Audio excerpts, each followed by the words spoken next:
কত টাকা হয়েছে? 100 টাকা। 100 টাকা।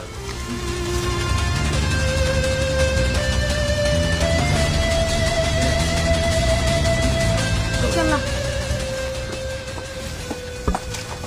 এই ওই সেটি তোরে কি দিল রে? আমি দূরে থেকে দেখছি। ম্যাডাম ওই মেয়ের একটা কাগজ দিছে, দেন তো কাগজ মানে কি লেখা? আমি তো লেখাপড়া জানি না, কি লেখা আছে? হেল, তার মানে এই মেয়েটা বিপদে পড়েছে, আমাদের কাছে সাহায্য চাচ্ছে। ম্যাডাম তাহলে তো ওই মেয়েটার আমাকে সাহায্য করা উচিত। হ, তুই ঠিকই কইছাস, ওই মেয়েটার আমরা বাঁচামু। চল। হ্যাঁ ম্যাডাম চলেন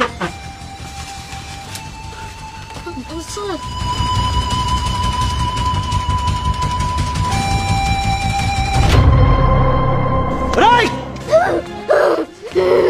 সকলে এখন দাঁড়িয়ে থাকবো না।